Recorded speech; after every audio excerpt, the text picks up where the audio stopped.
Oke, semuanya Assalamualaikum warahmatullahi wabarakatuh. Waalaikumsalam warahmatullahi wabarakatuh. Oke, selamat pagi semuanya. Om Swastiastu, Namo Buddhaya, dan salam kebajikan. Semoga teman-teman semua selalu dalam keadaan sehat walafiat.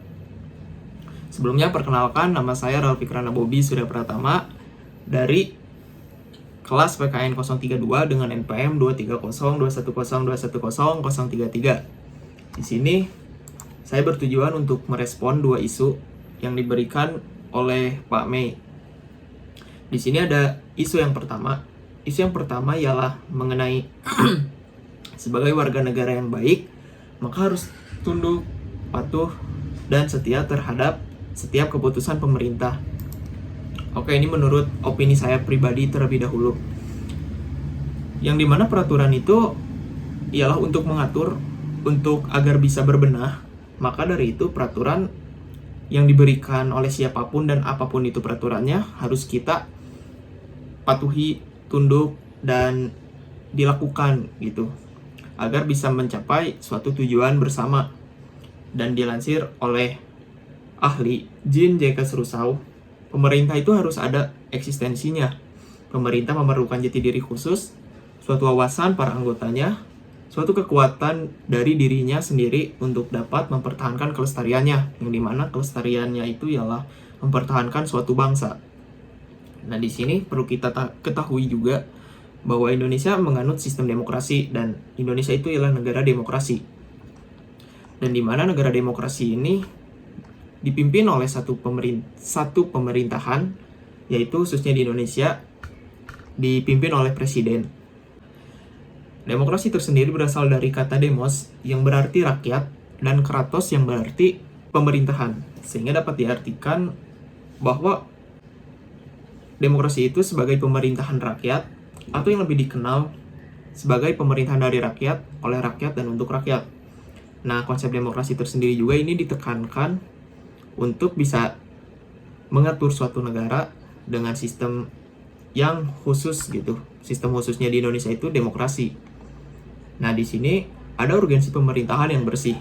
Nah, urgensi pemerintahan yang bersih juga, pemerintah dibentuk dengan maksud untuk membangun peradaban dan menjaga sistem ketertiban sosial sehingga masyarakat bisa melaksanakan aktivitasnya tanpa harus memikirkan negatifnya nanti ke depannya apa, lalu positifnya juga nanti apa. Yang penting masyarakat seperti kita perlu mematuhi gitu. Tetapi ada satu hal yang perlu digarisbesarkan. Mungkin kita semua juga tahu gitu ya, bahwa di Indonesia ini juga sering terjadi demo, yang dimana demo ini juga terjadi, bisa ada gitu akibat kebijakan dari sistem pemerintahan gitu. Pemerintah yang membuat kebijakan, mungkin bisa dibilang kita sebagai warga negara merasa tersinggung gitu, karena tidak setuju dengan kebijakan yang dibuat. Seperti misal yang dekat dulu di Indonesia aja. Di Indonesia juga sering terjadi demo. Dan untuk yang contoh negara jauhnya, di Jerman saat kemarin terjadi demo akibat pemerintah membuat kebijakan yang bisa dibilang apa ya? Bisa dibilang mungkin memberatkan untuk masyarakatnya. Dan demonstran anti lockdown bentrok dengan polisi Jerman. Dan menurut saya kasarnya gitu, Jerman itu negara maju. Di negara maju saja bisa terjadi demo, apalagi di negara berkembang seperti negara Indonesia ini.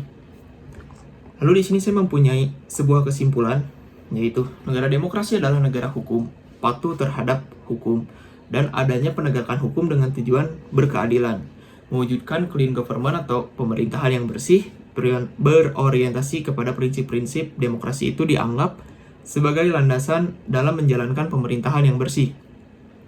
Lalu ada karakteristik dan nilai yang melekat dalam praktik pemerintahan yang bersih baik, yaitu yang pertama, ada praktik pemerintahan yang bersih atau clean government harus memberikan ruang kepada aktor lembaga non-pemerintah untuk berperan secara optimal dalam kegiatan pemerintahan sehingga memungkinkan adanya sinergi di antara aktor dan lembaga pemerintah. Lalu yang kedua, terkandung nilai-nilai yang membuat pemerintah lebih efektif bekerja untuk mewujudkan kesejahteraan bersama. Dari dua ini, yang sangat digarisbesarkan ialah yang kedua tadi, karena terkandung nilai-nilai yang membuat pemerintah harus lebih efektif lagi untuk mewujudkan kesejahteraan bersama, yang dimana diharapkan kedepannya pemerintah dapat memikirkan kebijakan-kebijakan yang dapat saling menguntungkan antara atasan atau pemerintah atas dengan warga negaranya. Itu isu yang pertama. Dan di sini ada isu yang kedua. Jika melanggar lalu lintas, lebih baik damai di tempat. Ini menurut saya cukup unik karena ketika saya semasa SMA dulu, yang dimana belum mempunyai SIM, dan saya tetap memaksakan membawa motor gitu, dan mungkin teman-teman semua juga pernah merasakan yang dimana seperti kejar-kejaran dengan polisi dan menghindari bila adanya tilang seperti itu. Nah, tetapi yang unik di sini ialah ya udah tilang di tempat aja dan damai di tempat gitu, biar gak apa namanya, motifnya biar gak ribet gitu. Dan di sini juga ada beberapa motif yang sudah saya rangkum.